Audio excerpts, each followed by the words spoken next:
Doppio makes his grand debut, and risotto returns to add some metal to your diet.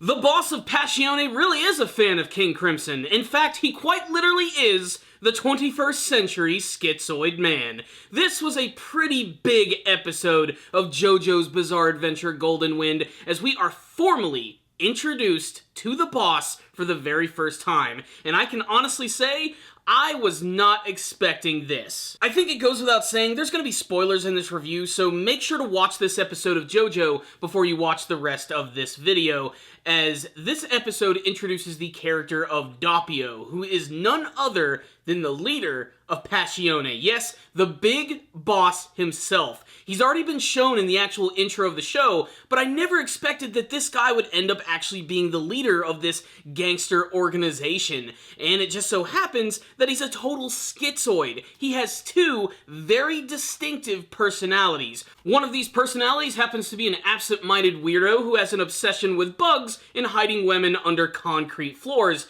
And the other one is a super muscular version of the boss that we've seen in the shadows from the previous episodes of the series, and he still has the ability to use the power of King Crimson. I honestly didn't expect that we were going to have a character like this who could go through some sort of weird physical transformation, but I mean, we've had vampires and types of other weird shit in this series, so I'm willing to accept it. But this episode right here was a solid introduction to a really cool character. In fact, the first half of the episode is almost fully devoted to the backstory of Doppio, the leader of Passione. In fact, we get to learn that apparently he was born in 1965 to a woman who was in a prison. She just casually gave birth out of nowhere, despite the fact that she's been pregnant for nearly 2 years. I don't know how that shit worked. I'm just gonna chalk it up to some weird JoJo bizarreness. But eventually, young Doppio grows up and he's actually taken in by this young priest. It's during this time that he actually ends up meeting his wife, and he also ends up killing this priest when he discovers that he actually has his mother still alive,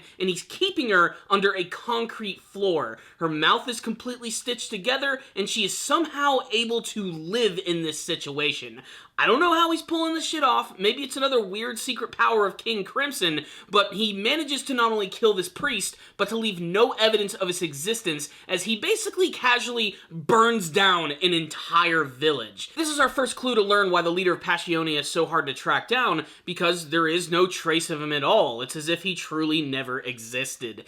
However, we go back to the present day where we see a young Doppio making his way through the streets of Sardinia when he meets this fortune teller who is incredibly interested in him, as he notices that he has two very distinct personalities, and when he gets close to figuring out who he could possibly be and where he's from, Doppio just absolutely flips out and just murders this guy. First by using the power of King Crimson to, of course, erase some time and rip off this guy's hand, but then he brings out the power of King Crimson, who basically just turns this guy into a giant puddle of gory mush. It's at this point in the episode they show us how absolutely batshit insane Doppio is, as he flips between his distinctive personalities. In fact, he actually has the ability to communicate with his other self by using imaginary telephones, which of course make him look incredibly crazy and unhinged, especially when his eyeballs go through this really weird transformation, which shows him switching between his different personalities and just going fucking insane. He eventually makes his way out to the coast to try and stop Giorno and his team, and ends up almost getting into a big nasty altercation with his taxi driver over the fact that he thinks he's being overcharged. He almost rips this guy's eyeball out until suddenly, guess who appears? None other than frickin' Risotto, a character that I practically forgot about. I was really hoping that they were going to bring him back. I just didn't expect that it was going to be in a big confrontation with the leader of Passione. It's really freaking intense, and we finally get to see this guy stand in action for the very first time. And I'm not sure if the episode gives it a formal name or anything, but Risotto somehow seems to have the ability to manipulate metal in some way. In fact, he can actually make metal objects appear in people's bodies. He actually causes causes Doppio to spew a bunch of razor blades, which looks incredibly disturbing, even more so having a bunch of needles just explode out of his face. If you get really close to this guy, he is somehow going to be able to manifest these metal objects in your body, and he can use it to basically just tear you a fucking sunder. Risotto's confrontation with Doppio might be one of the weirdest scenes of the entire series,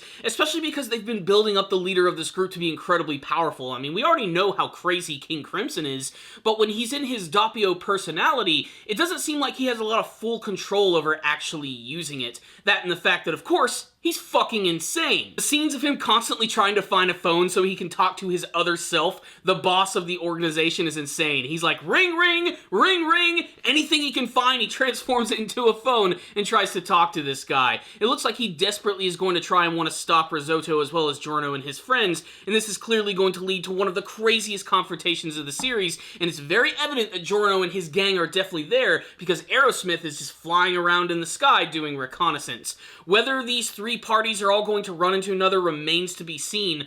All I know is, wow, what a fucking great introduction to the main villain of the series and a grand return for Risotto. So what's the rundown on this episode of JoJo's Bizarre Adventure Golden Wind? If you can't tell, I loved this episode. It just worked in every single sense. I loved the backstory of the leader of Passione, as it was incredibly dark and disturbing, and yet even though we got answers, he's still incredibly mysterious. Like, how in the hell did he keep his mother alive under a concrete floor? I'm not even sure how that's even physically possible. I'm guessing he is using the power of King Crimson to erase the floor, bring her out, somehow keep her sustained alive, and bring her back by actually using King Crimson again and making things the way that they used to be. I'm not sure why he has such homicidal tendencies or why he's so insane in the first place, and I'm not going to question all of that. And more importantly, how he got his stand powers in the first place, as his actual, origins predate just about every other thing that we've seen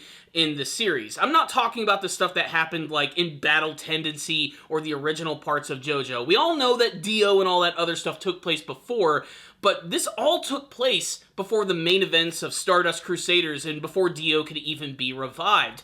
So how did he get his powers? How did he get his hand on the arrows? Inquiring minds want to know, and I cannot wait to see how this is all going to turn out. Also, I have to say, so glad to see Risotto return. Love the character's design. He almost is designed in a way that he could be the final villain of the series. Just wearing all black, the weird glowing red eyes, and such a disturbing power. The image of Doppio just vomiting blood and razor blades is one of the most painful looking things that I've seen from the series, not to mention the needles exploding out of his face. That just made me cringe so hard actually watching that scene, and I love it because, like I said, the leader of the group seems like he's incredibly powerful, but just like every other JoJo character, if you seem to have a good strategy with your stand, you could potentially come out on top. You could have something that can literally control time or erase it altogether. But if you go up against someone who can quite literally have metal objects explode out of your body, they could potentially win as well. It's anyone's game. Who has the best strategy wins at the end of the day. And ultimately, I can't wait to see how all of these different characters are going to interact with each other at this point. A lot of people were telling me in the comments from my last review that, Corey, you're going to love this next fight. And guys, I'm fucking pumped for this. I cannot express how much I love this episode, and it was also refreshing as we got away from Bruno and his gang, and we got to spend time with this brand new character who ultimately ended up really surprising me. Like I said, I'm pretty sure that this is the boss and he's not really communicating with him. There's a scene at the end of the episode where King Crimson seems to be coming out of the forehead of Doppio, and the other person that's on the other line is actually saying that I'm allowing you to borrow King Crimson's power. Whether this means that Doppio can use it or not remains to be seen. The only times we saw him actually using King Crimson was when he made himself get all buff when he killed that fortune teller. So that leads me to believe that he has to do that in order to manifest those abilities. But why even have Doppio's personality in the first place? What's going to make him very dangerous and unique aside from the fact that, he's insane and loves to pop people's eyeballs out? I don't know. I'm just so excited to see where the rest of this story is going, and I think it goes without saying that I love this episode, which is why I'm going to drop a 5 out of 5 on this bad boy. That's right. But you heard my thoughts about this episode. I want to hear yours. What did you think about this episode of Golden Wind? The introduction of Doppio. What do you think about his character? Is he quite literally the boss? Is he literally communicating with him? And what did you think of Risotto's return and the power of his stand? How is this battle going to end up going? Are Giorno and his group going to get involved? Tell me your theories, your thoughts, and what you want to see from the rest of the series in the comment section below. I'll see you guys all next time. And as always, stay down there, baby.